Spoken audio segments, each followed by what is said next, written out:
Assalamualaikum warahmatullahi wabarakatuh.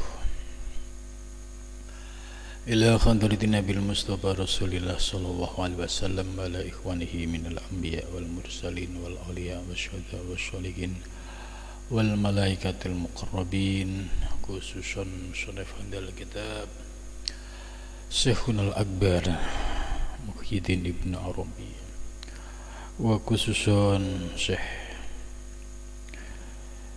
Wahuddin An-Naqsabandi, wa khususan Syekhi wa masyayihim wa khususan Asyadi wa Asyadidi, wa khususan lahumul Fatihah.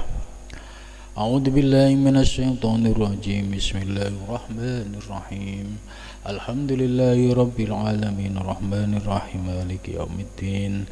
Iyyaka na'budu wa iyyaka nasta'in ihdinas siratal mustaqim siratal ladzina an'amta 'alaihim ghairil maghdubi 'alaihim waladdallin. Amin. Bismillahirrahmanirrahim. Alhamdulillahilladzi 'allamani bi ulumil ulama'il rasihin wa razaqani bi ulumil ulama'il muwahhidin wal muhaqqiqin wahdini ila tariqim mustaqim. Wassalatu wassalamu ala sayyidil wujud wal arwah Nabiyina Muhammad sallallahu alaihi wasallam alladzi jaa bisyari'ah wa tariqah wal haqiqah wal ma'rifah, wa ala alihi wa ashabihi ajma'in, amma ba'du. Subhanaka la ilma lana illa ma 'allamtana innaka antal alimul hakim. La haula wa la quwwata illa billahil aliyyil azim. Rabbi shrah li sadri wa yassir li amri wahlul 'uqdatam min lisani yafqahu qawli. Amin ya rabbal alamin. Malam ini kita akan melanjutkan kajian kitab Al-Futuhat Al-Makkiyah karya Syekh Muhyiddin Ibnu Arabi, dilanjutkan dengan pengajian kitab Ad-Durrun Nafis, salah satu karya ulama Nusantara, yaitu Syekh Nafis Al-Banjari, yang isinya sebagai rangkuman dari ajaran Ahlu Kasfi yang sumbernya dari Ibnu Arabi.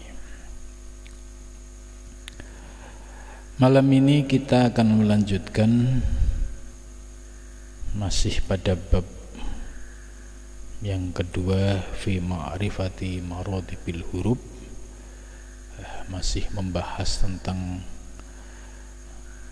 ma'rifah tingkatan huruf dan harokat.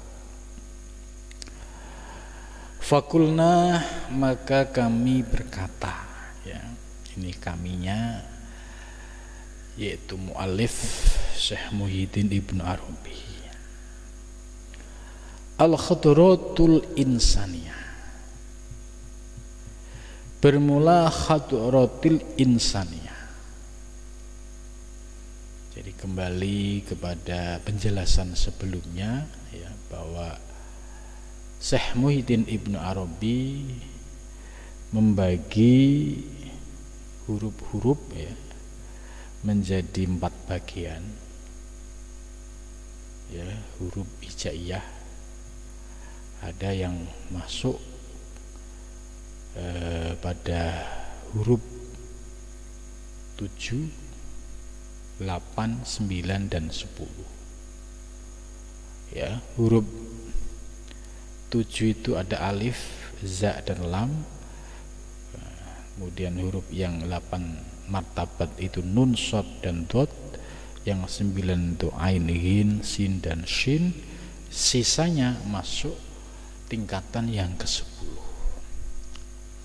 Kemudian oleh Syekh Muhyiddin Ibnu Arabi diurai tingkatan-tingkatan huruf ini hingga sampailah pada pembahasan yaitu khadratul ilahiyah. Jadi bagian yang pertama ya 7 tingkatan martabat huruf itu disebut dengan hadratul ilahiyah, yaitu ya istilahnya disebut dengan singgasana ketuhanan. Kemudian yang kedua disebut hadrat insaniyah. Nah, pembahasan yang tadi saya baca al-hadratul insaniyah ini bagian dari yang kedua. Kemudian yang ketiga yaitu ada disebut yaitu martabat alam jin ya, alam syaitoniyah, dan yang terakhir adalah martabat alam malaikat. Itu jadi komplit, ada ilahiyah, ada insaniyah, ada syaitoniyah, ada malaikat. Nah, yang dibahas malam ini al-hadratul insaniyah, bermula martabat hadratul insaniyah itu kalau hadratul ilahiyah seperti hadrah ilahiyah. Jadi posisi hadratul insaniyah yaitu alam kemanusiaan. Jadi manusia disebut dengan insan ya. Kemudian ada insan yang kualitasnya itu ideal, yaitu disebut dengan insan al-kamil. Ini kualitas manusia yang paling ideal ya. Siapa insan kamil ya, dalam kitab At-Tufa al-Mursalah disebutkan, yaitu sosok baginda Nabi besar Muhammad SAW sebagai sosok insan al-kamil, manusia yang paripurna. Manusianya secara jasmani ya seperti manusia pada umumnya, tapi secara rohani Nabi besar Muhammad SAW telah mengalami proses Isra dan Mi'raj, bahkan ya berjumpa dengan Allah Subhanahu wa taala dengan mendapatkan perintah sholat 5 waktu. Maka ketika Nabi tanazul ya di alam semesta ini, memunculkan atau melahirkan yaitu akhlakul karimah, akhlak yang sangat terpuji yang bisa membangun peradaban dunia. Jadi untuk menjadi manusia-manusia yang insan kamil, ya harus mengikuti jejak dan teladan Nabi besar Muhammad SAW. Kemudian setelah kita bisa merasakan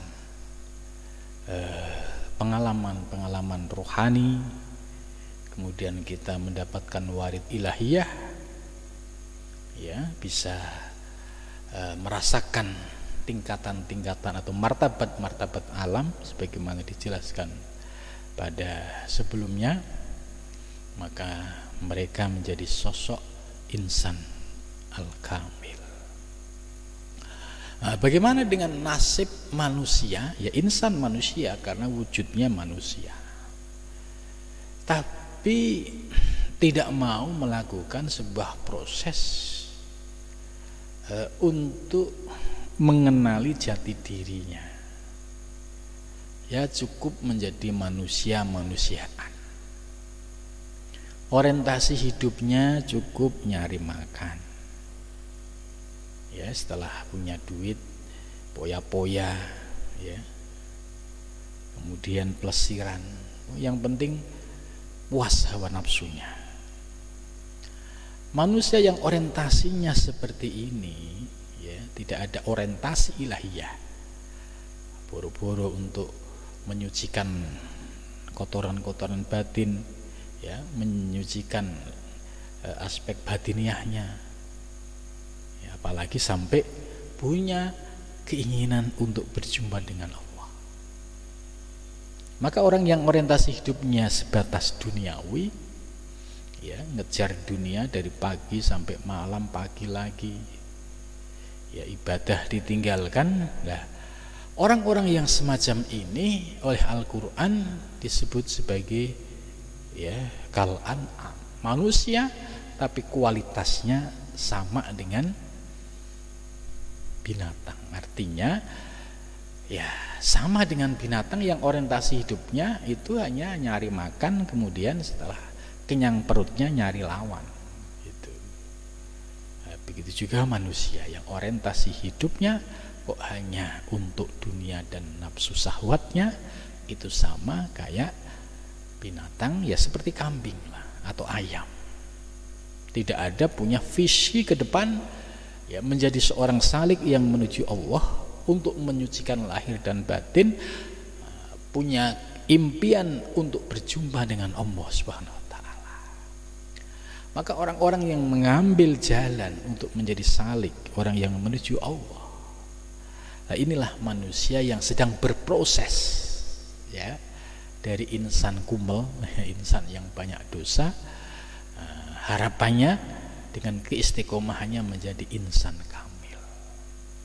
Ya, seberat apapun perjalanan harus tetap istiqomah. Pasti ada buahnya.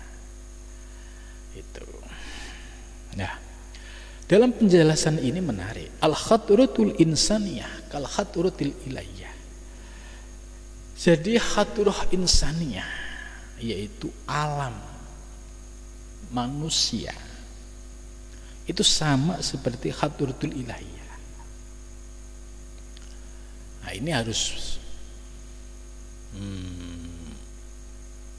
diurai secara utuh, karena di sini ada huruf kaf, ya, litasbih, seperti, ya, seperti zaitun ka asadin, zait seperti macan, kan bukan berarti zait itu macan. Itu. Jadi ini kalau ngerti ilmu nahwu, ya, bahwa kaf itu litasbih, zait seperti macan, bukan berarti zait itu seperti, ya, kayak berubah jadi macan, tidak, tapi ada ilatnya, ada kesamaannya, yaitu di dalam keberaniannya. Nah, sampai di sini manusia al-khadratil insaniyah itu seperti hadratil ilahiyah. Karena kalau ditelisik asal usulnya, ya, ini pasti akan ketemu. Nih, jadi kitabnya Syekh Muhyiddin Ibn Arabi ini walaupun berapa kata, tapi diurai semalam itu nggak habis-habis karena memiliki kedalaman makna. Ya, seperti ini, al-hadrah al-insaniyah kal hadrah ilahiyah. Kita akan urai.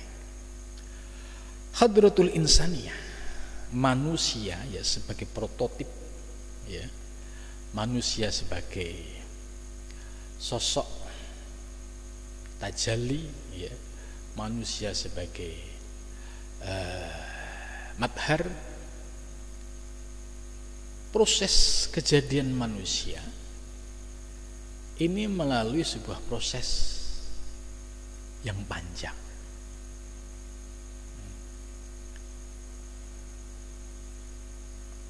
Maka manusia ini, ya, memiliki keistimewaan. Di dalam hadis qudsi, al-insanu sirri wa ana sirruhu, ya, ini hadis qudsi yang dikutip oleh para ulama muhakkikin seperti kitab Ad-Durrun Nafis, dan juga kitab sumbernya itu di kitab Al-Futuhat Al-Makkiyah. Ya, al-insanu sirri, manusia itu rahasiaku, wa ana sirruhu, dan aku adalah rahasianya. Memahami kalimat ini, al-insanu sirri wa ana sirruhu, ternyata manusia memiliki kedudukan yang istimewa. Nah, ini kalau kita mau menggali potensi spiritualitas yang ada di dalam diri kita. Contoh di dalam hadis qudsi lain, ya, juga dijelaskan, tidak akan mampu menampung, ya, langit dan bumi. Akan tetapi yang mampu menampung adalah hati seorang hamba, ya, kolbun, hatinya seorang hamba inilah yang mampu menangkap rahasia-rahasia ilahiyah. Kalau nggak salah, ya, mawasyi'ani ardun wala samawatun, ya. Kemudian di akhirnya ada penjelasan yang mampu menangkap rahasia-rahasia ilahiyah ini adalah hati seorang hamba yang bersih dan suci. Nah, ini sudah mulai muncul sisi keistimewaan manusia berdasarkan dari hadis al-insanu sirri, ya, wa ana sirru. Ya, kemudian yang kedua hadis qudsi juga mawasi'ani. Teksnya mawasi'ani ardun wala. Nah, pokoknya tidak mampu menampung bumi dan langit kecuali hati hambaku. Kemudian di dalam hadis qudsi lain, ya, juga disebutkan ketika Allah menyampaikan dalam hadis qudsi juga, kuntu kanzan mahfiyan, ya, kuntu, kami itu perbendaharaan yang tersembunyi, perbendaharaan yang tak terbatas. Fa ini uhibbu an u'raf, aku ingin dikenal. Fa khalaqtul khalqa, maka aku ciptakan makhluk, ya, makhluk seperti manusia, insan. Fabi ya'rifuni, maka dengan bi itu dengan kehendakku, dengan anugerahku, hamba ini bisa mengenalku. Nah, kemudian dalam hadis yang lebih umum, ya, yang sering kita dengar, man arafa nafsah faqad arafa rabbah. Hadis ini diperdebatkan. Ada yang sebagian menyatakan ini hadis, ada yang menyatakan sebagian ini makalah. Tapi substansi hadis ini tidak bertentangan dengan ayat-ayat lain, ya. Contoh misalkan ada ayat yang berbunyi wa fi anfusikum afala ta'qilun. Nah, itu wa fi anfusikum, dan di dalam dirimu, itu diri kita, man arafa nafsah afala ta'qilun, apakah kamu tidak pernah berpikir ada apa di dalam dirimu ini? Jadi man arafa nafsah faqad arafa rabbah. Sebagian ulama yang yakin ini hadis, nah, tapi bagi kalangan yang tidak setuju ini makalah, oke, nggak ada masalah. Tapi substansi dari kalimat ini nggak bertentangan dengan ayat lain. Maka wa fi anfusikum afala tubsirun, ya, ini sesungguhnya mengingatkan,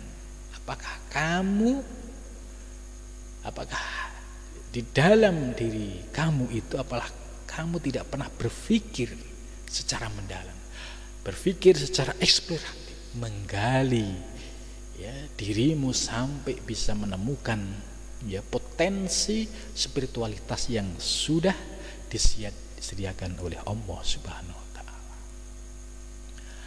Maka dari sumber-sumber hadis tadi, ya, maka kita bisa memahami bahwa hadratul insaniyah itu, ya, seperti kal hadratul ilahiyah. Jadi wujud manusia sebagai insan, Ya, ini fi ahsani takwim, diciptakan oleh Allah dengan sebaik-baiknya rupa, lahir batin. Ya, di dalamnya ada ruh, ada nafas, ada akal, ya, ada kolab. Ya.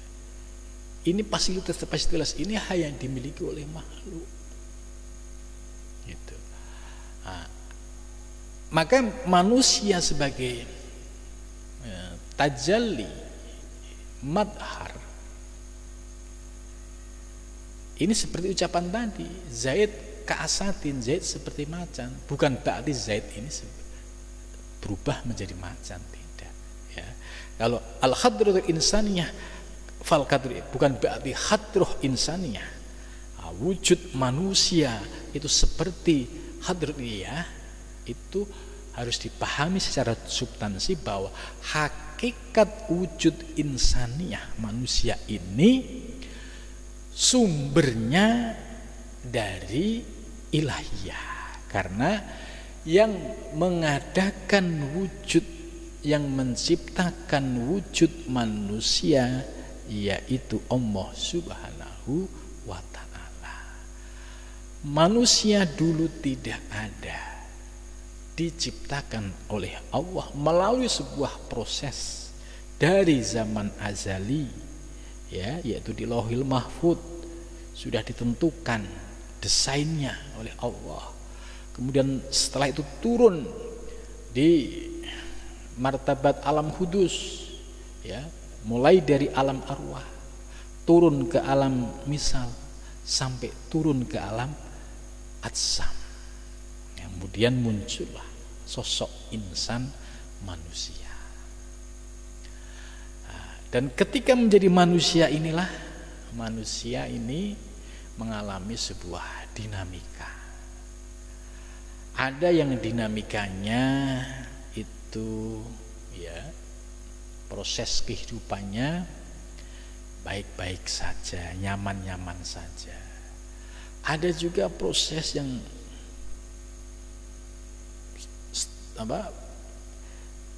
lika-liku hidupnya, ya, beragam. Ini semuanya tidak lepas dari kehendak Allah Subhanahu wa ta'ala. Maka jangan sampai ketika sudah berupa wujud insan kemudian dipahami bahwa itu ilahiyah. Ini yang tidak boleh, karena kaf li tasbih. Zaid seperti macan bukan berarti Zaid itu ya macan. Jadi hadratil insaniyah kal hadratil aliyah, berarti manusia itu seperti hadrat secara substansi. Ya, jangan sampai kemudian dipahami secara tekstual lahiriah, oh berarti manusia itu Tuhan.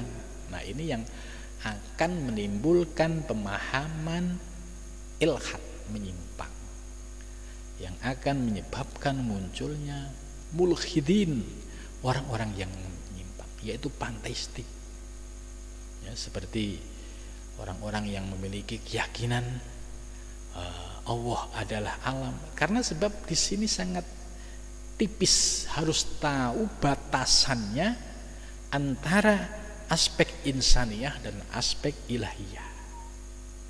Kalau tidak paham, ya, garis ini pemilahannya, ya, kemudian terjadi campur aduk, ya, manusia adalah Tuhan, Tuhan adalah, ini tidak dibenarkan. Ini ilhad, ini panteistik, ya. Tetap al-abdu abdun wa rabbu rabbun, ya, berpegang pada akidah Asy'ariyah. Sedangkan kaf di sini, ya, litasbih, bukan berarti manusia itu ya Tuhan, bukan berarti insan itu ilahiyah. Ya, insan tetap dalam porsinya insan yang menjadi tajalli wujudul haq. Sedangkan ilahiyah memiliki sifat khususiyah, yaitu sifat yang qadim, sifat yang yang suci, ya, sifat yang tanzih, sifat yang laisa kamislihi syai'un. Gitu. Jadi kalau pemahaman sudah utuh seperti ini, itu tidak akan terjadi dari penafsiran ilhad menyimpang atau orangnya disebut mulhid. Itu. Ya, jadi satu kata, ya, panjang penjelasannya. Selanjutnya, la bal hiya ainuha. Gitu. Tidak, bahkan hiya itu bisa hadratil insaniyah, itu ainuha, esensinya, ila hadratul ilahiyah, itu wa huwa ainuha. Nah, kalimat ini juga harus dipahami secara substansi. Kalau itu disebut ainuha, bahwa insan itu sebagai ainuha, ya benar. Kalau pemahamannya itu bisa memahami tahapan kronologis, ya, asal usul kejadian manusia, mulai dari saat ini, ya, itu berada di alam atsam, alam fisik. Tapi sebelum ini kita posisinya berada di alam rahim seorang ibu, itu masuk bagian dari alam misal. Sebelum berproses mulai dari sperma sampai berproses menjadi janin, ya, sampai menjadi bayi, sebelumnya yang ada hanya ruh. Nah, itu disebut alam arwah. Jadi sebelum alam arwah itu ada alam berikutnya, yaitu alam qadim. Alam qadim yang tingkatan paling bawah disebut alam wahidiyah, ya, disitulah proses, ya, lauhil mahfud, yaitu rencana penciptaan alam semesta termasuk manusia, itu didesain secara final oleh Allah pada zaman azali. Maka kalau paham dari titik ini, kemudian gradasi turun ke alam arwah, alam misal, alam atsam, misalkan baca bal hiya ainuha, ya, kita bisa menerima dan memahami. Itu memang hakikat wujud alam semesta, ya, yaitu ainuha, itu esensinya. Hanya saja tadi ada titik yang harus dipahami, yaitu tidak boleh, ya, terseret pada penafsiran ilhad tadi. Oh iya, itu kan ainuha. Oh, berarti dia Allah. Oh, ini Allah, ini Allah, ini Allah. Kalau dalam i'tiqad sebagaimana penjelasan sebelumnya, keyakinan oke, tapi tidak boleh diucapkan. Misalkan ini apa? Ya pulpen. Ini apa? Ya gelas. Ya. Ini apa? Mik. Ini apa? Kitab. Ya. Praktek yang proporsional inilah yang sangat penting supaya tidak terjadi campur aduk yang disebut ilhad.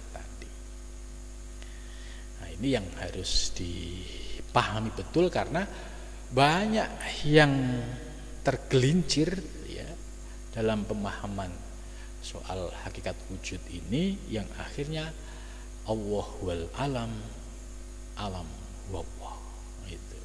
Itu terjadi dalam sejarah, ya, perkembangan tasawuf di Nusantara, itu pernah terjadi, dan juga di dunia Islam juga pernah terjadi.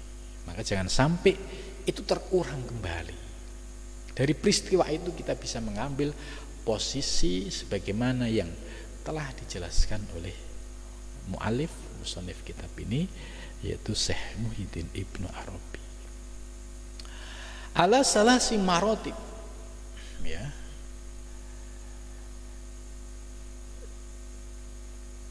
Dari penjelasan di atas, hadratul insaniyah kal hadratul ilahiyah, ya, ini dibagi menjadi 3 tingkatan.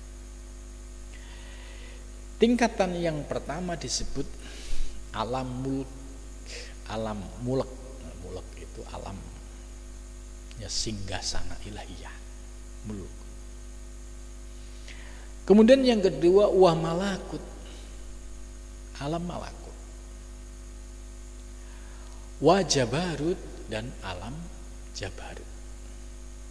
Nah, jadi ada 3 tingkatan alam, ya, yaitu muluk, malakut, dan jabarut.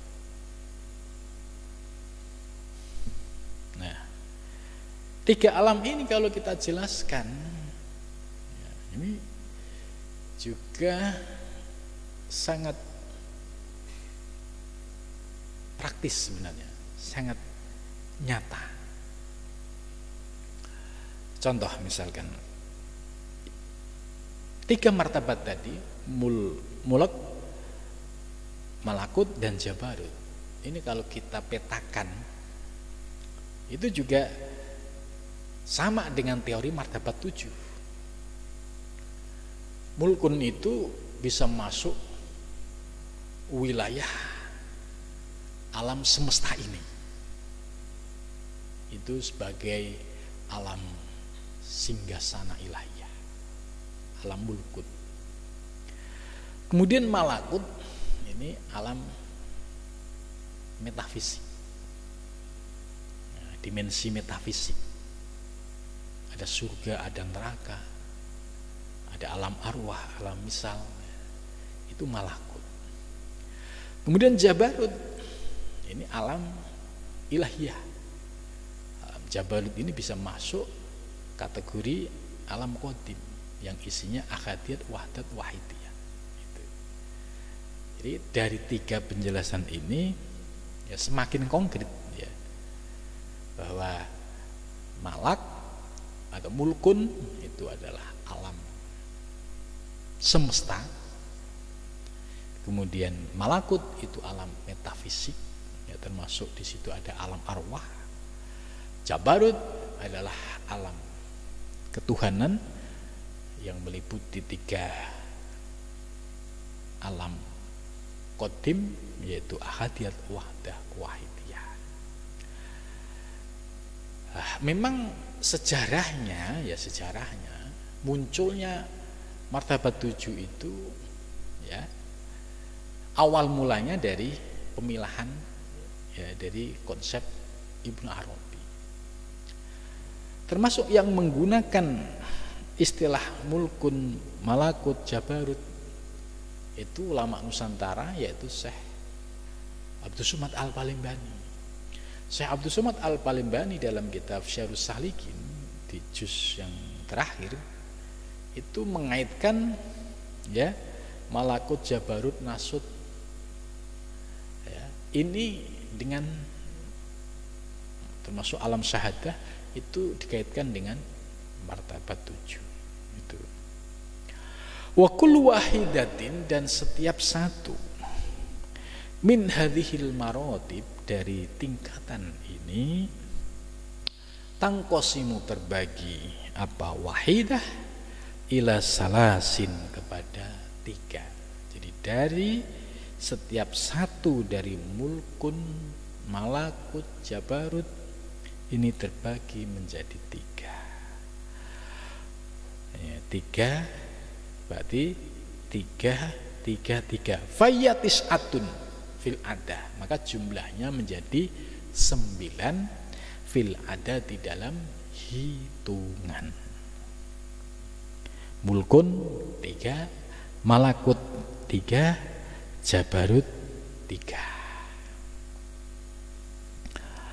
Fata'khudhu salah satu sahadati fanadribuha fi sittah al-majmu'ah minal khadratil ilahiyah wal insaniyah au fi sittatil ayyam al-muqaddarah allati fiha wujidat as-salasatu al-haqqiyah as-salasatu al-khalqiyah yahruju laka samaniyata asyara wa huwa wujudul mulki. Nah, ini penjelasan dari bagian yang pertama yang disebut alam mulki, ya, dari hadratil ilahiyah dan insaniyah, ya kan, tiga itu jumlahnya menjadi 6. Maka ini ya disebut aufisitati al-ayyam, yaitu ada pada 6 hari al-muqaddarah yang diperkirakan allati fiha wujud as-salasah. Dalam 6 hari itu ditemukan di dalamnya ada 3 pembagian. 3 pertama disebut al-haqiyah, yang 3 berikutnya disebut as-salasah al-khalqiyah. Salah satu haqiyah itu 3 aspek ketuhanan, kemudian salah satu al-khalqiyah 3 aspek kehambaan. Yakhruju laka, ya, keluarlah darimu 18, ya,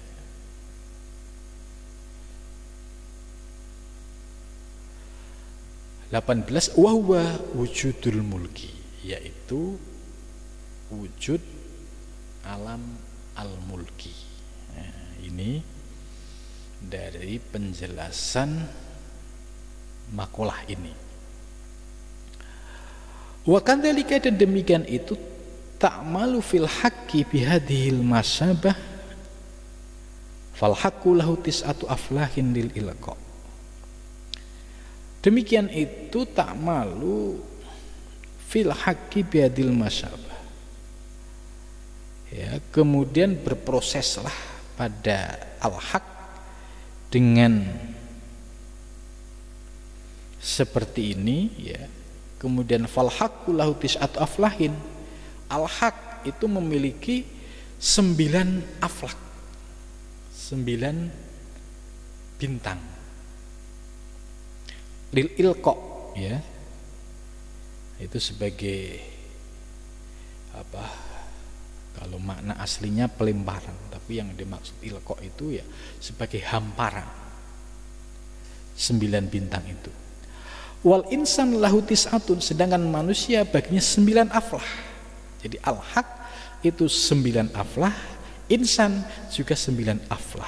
Litalaki, yaitu untuk pertemuan, fatam taddu min kulli haqiqatin minas tis'ati al-haqiyah roko ikun ila tis'atil khalqiyah. Jadi maka akan terbentang dari setiap hakikat dari 9 yang haqiyah itu ada rokoik, yaitu aspek yang sangat lembut dan tipis, menjadi 9 al-khalqiyah, 9 yang dari aspek kehambaan. Jadi ada 9 aspek ketuhanan, ada 9 aspek kehambaan. Watan atofu minatis atil khalqiyah rokoik ilatis atil haqiyah. Dan begitu juga dari 9 yang sifatnya kehambaan juga ada hamparan, ada kelembutan atas 9 yang sifatnya ketuhanan. Fahaisuma istama'at, maka sekiranya berkumpul tadi yang 9 dan 9, karena al-mulku dzalikal istima', maka ya al-mulku yaitu ya kerajaan berkumpul pada dzalikal istima', yaitu perkumpulan itu. Wa hadatsa hunaka fadzalikal amru az-zaid alladhi hadatsahu wal muluk. Karena itu fadzalik, karena itu al-amru az-zaid, perkara yang lebih, Alladzi hadasa yang baru huwa al-mulku, yaitu disebut dengan al-mulku. Jadi ini kalau bicara 9 tingkatan tadi ya, 9 tingkatan ketuhanan dan 9 tingkatan kehambaan, ini ya hampir sama dengan proses teori tajalliyat atau teori imanasi. Nah, ini hampir persis ya. Termasuk juga martabat 7 itu bagian dari teori tajalli dan imanasi. Nah, proses dari alam hakiyah, alam ketuhanan sampai menjadi alam kholqiyah, alam kemahlukan, yaitu berupa hamparan alam semesta ini, termasuk diri kita, ini bagian dari kenyataan alam mulk. Jadi kita sudah mulai paham yang dimaksud oleh alamul mulki, yaitu wujud alam semesta yang nyata di hadapan kita ini ya, termasuk diri kita ini bagian dari alamul mulki itu. Fa in arada ayyamila bikullihi nahwa tis'ah al-wahidah jadabathul ukhra wa huwa yataraddadu ma bainahuma Jibril yang zilu min hadratil haq ala nabi sallallahu alaihi wasallam.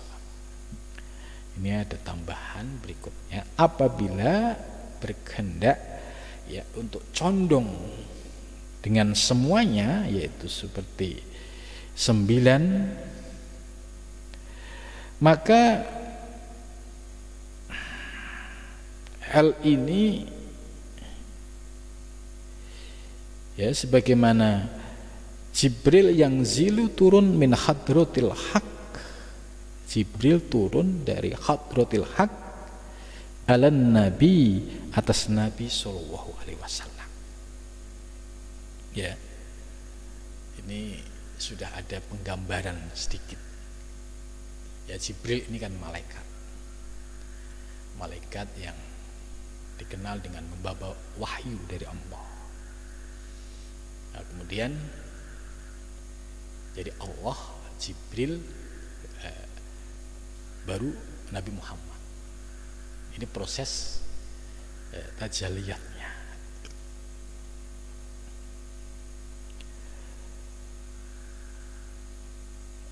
Proses yang demikian ini ya, nah, ini dapat dipahami sebagai bagian dari proses tajalli madhar. Kalau perumpamaan yang gampang dipahami ya, menurut lingkungan kita, seperti perumpamaan kapas. Kapas itu berproses, bertajalli. Kapas diproses menjadi benang ya. Benang diproses menjadi kain. Kain berproses ya menjadi ya batik, menjadi koko, menjadi macam-macam. Nah, ini perumpamaan yang dekat dengan kita ya, seperti kapas, benang, kain. Ini kan proses tajalli. Nah, sama dari Allah turun kepada Jibril, turun kepada Nabi Muhammad. Nah, ini proses tajalli. Hal ini ya diisyaratkan di dalam Al-Quran melalui simbol-simbol seperti alif lam mim ya, dalam surat Al-Baqarah. Ini kan simbolik. Apa ini maksudnya? Alif lam mim. Para mufassir ya kebanyakan selalu Allahu a'lam muradih, Allah lebih tahu apa yang dimaksud. Tapi Syekh Ibnu Arabi dalam tafsir beliau menjelaskan alif lam mim ini simbolik. Alifnya itu Allah, lamnya itu Jibril, mimnya itu Muhammad. Jadi dari penjelasan ini, kita ketemu dengan simbol alif lam. Ternyata ada proses tajalli. Ditambah lagi kita paham, yaitu analog yang sederhana tapi persis, ya, yaitu kapas, kemudian benang, kain berproses menjadi macam-macam. Gitu. Setelah menjadi macam-macam, itu yang disebut makhluk. Nah, ketika sudah menjadi macam-macam baju dan lain sebagainya, ya, jangan sampai manggilnya salah. Sudah berupa baju begini, ya, manggilnya, tolong saya ambilin kapas dong, gitu. Ambilin kapas, mana kapas? Nah, kalau yang belum paham pasti bingung. Itu, maka dalam penyebutannya harus sesuai dengan nama-nama yang sudah ada. Maka ayat Al-Quran wa 'allama Adamal asma'a kullaha, Allah memberikan pengajaran kepada Adam seluruh nama-nama itu. Ya sebut namanya. Kalau sudah ini ya baju koko. Kalau ini ya sarung. Gitu. Ini ya pokoknya yang berkaitan dengan kain. Nah, kalau dilacak asal usulnya ya tadi kembali ke ya benang, kembali ke kapas. Tapi ketika menyebut ambilin ini kapasmu bagus, nah, ini orang mabuk namanya. Wong sudah menjadi baju begini, wa 'allama adamal asma, sudah ada namanya, ya sebutlah namanya. Kalau soal hakikatnya itu rahasia kita ya. Kita sudah paham tentang hakikat ini dulunya dari kapas. Tapi manggilnya ya manggil dengan pakai nama yang ada, baju, sarung, misalkan sarung BHS. Asal usulnya ya sama. Dari benang kemudian kapas, terus diberi nama BHS. Terus di BHS itu ada tingkatannya, ada yang masterfit, ya, masterpiece yang harganya mahal, untuk membedakan dengan harga, kualitas yang lainnya. Karena sudah ada nama wa 'allama adal asma, itu akan menentukan kualitasnya. Ya kita ikutin gitu loh. Jangan sampai kita tidak bisa memilah secara proporsional. Ini yang sering terjadi. Ini yang disebut ya kondisi mabuk. Tapi kalau dia sudah paham teorinya, oh iya memang ini sarung BHS, ini masterfit misalkan, masterpiece. Memang asal usulnya dari benang dan kapas. Tapi ketika sudah menjadi sarung ya jangan dipanggil kapasnya bagus ya gitu ya. Ya ini orang akan menganggap ini mabuk atau sedang hilang akalnya. Wong sudah jelas ada mereknya begitu, tapi penyebutannya tidak pas. Lah inilah yang dimaksud oleh Syekh Muhyiddin Ibnu Arabi dengan perumpamaan yang tadi lebih konkret, yaitu yang zilu Jibril min hadratil haq ala Nabi sallallahu alaihi wasallam. Ini sebagai proses tajalli dari al-haq menuju al-khalqiyah. Itu jadi dengan teori alif lam mim, ternyata ada kaitannya, ada simbolnya. Nah, yang bisa mengungkap makna simbol seperti alif lam mim ya ulama-ulama muhakkikin seperti Ibnu Arabi. Kalau ulama-ulama mufassir yang lain pasti Allahu a'lamu bimuradi. Seperti Ibnu Katsir pasti Allahu a'lam bimuradi.